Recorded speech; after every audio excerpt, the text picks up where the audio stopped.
Hello, j'espère que tu vas bien. Aujourd'hui, je reviens avec une nouvelle recette du poisson braisé avec des bananes plantains qu'on appelle aloko chonou avec une sauce aux tomates et à la ciboulette. Donc pour les ingrédients, je t'invite d'abord à voir la description avant de continuer la lecture de la vidéo.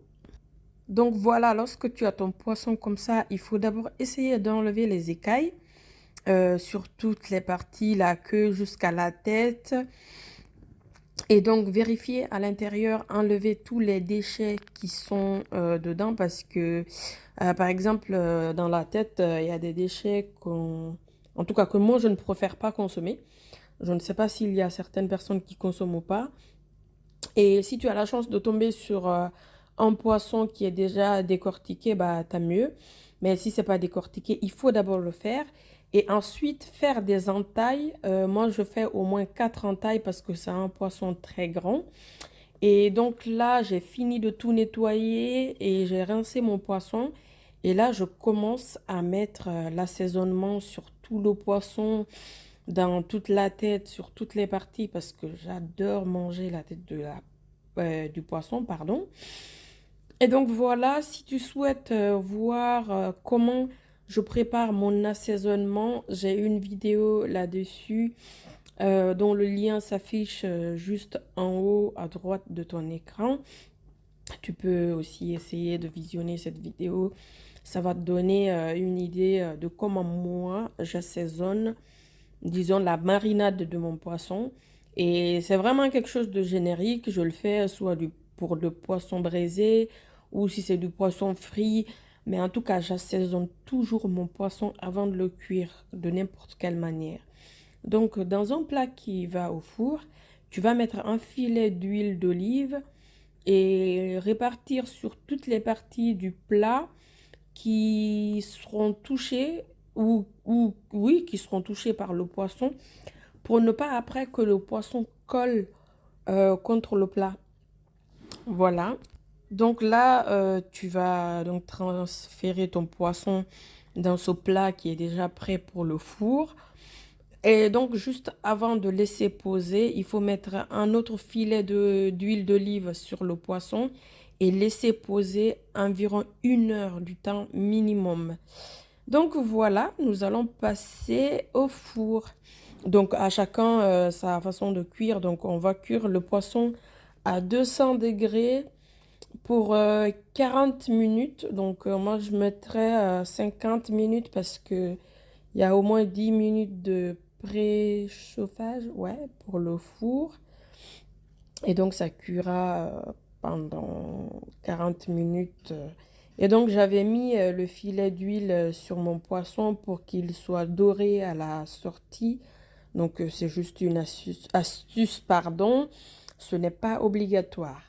Voilà, après les 40 minutes, mon poisson, il est prêt. Donc je vais le transférer dans le plat final. Voilà. Du coup, on va passer à la préparation de la sauce. Donc, on fera les alocos à la toute fin parce que les alocos refroidissent très vite. Donc, passons à la sauce.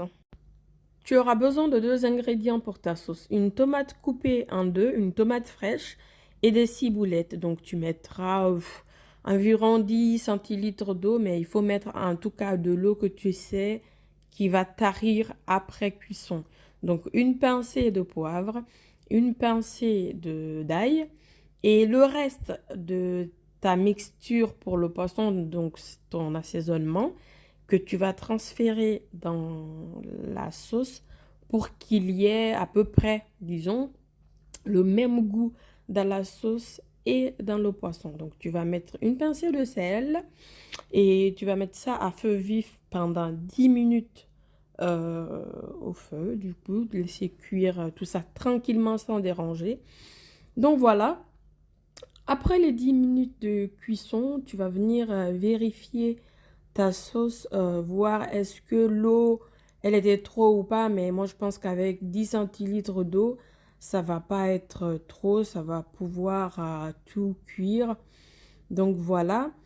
Donc, j'ai fait encore cuire pendant 5 minutes de plus. Donc là, je me rends compte que ma tomate ne s'écrasait pas toute seule. Donc, je l'aide avec une cuillère à soupe et je récupère la peau de la tomate. Donc, contre la casserole, on va prendre la tomate et l'écraser avec la cuillère et enlever la peau de la tomate au fur et à mesure. En fait, c'est comme si tu préparais une ratatouille, quoi. Il faut enlever la peau de la tomate parce qu'après, c'est pas agréable à la consommation en quelque sorte. Donc voilà.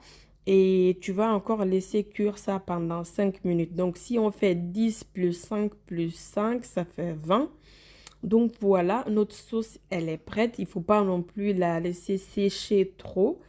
Et du coup, on va passer directement aux haricots. Donc, pour mon poisson, j'ai décidé de prendre 3 bananes locaux ou bananes plantain, comme tu veux l'appeler, très très mûres et je dirais même qui étaient au risque de pourrir. Mais moi, j'aime bien quand c'est bien mûr, quand c'est bien mûr, quoi. Parce que dans ma langue, on dirait lobo lobo, ou je ne sais pas comment on dit. Et du coup, je vais éplucher les bananes et couper mes bananes en billets. Donc, je ne sais pas comment toi tu appelles ça, mais moi je dirais un billet. Donc, j'espère que tu comprennes. Et du coup, je vais tout couper de cette manière-là. Et tu as le choix de soit découper tes bananes à l'intérieur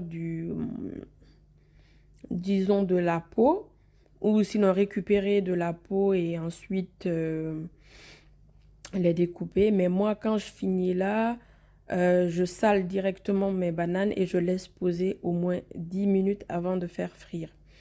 Et donc là, j'ai mes plats qui sont déjà chauds. Je pose ma casserole et j'attends que ça soit chaud. En fait, j'utilise ici une huile que j'avais déjà utilisée, donc je recycle mon huile. Donc pour savoir si mon huile est bien chaude, bah, je jette quelques gouttes d'eau pour voir, c'est bon. Et là, je mets mes bananes dans un sens. Donc tu peux ne pas non plus remplir ta poêle directement, mais moi franchement, je remplis directement ma poêle.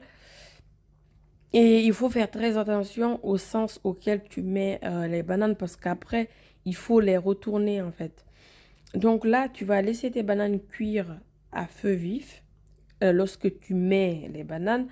Mais lorsque tu as fini de poser toutes les bananes, tu vas diminuer le feu à moitié.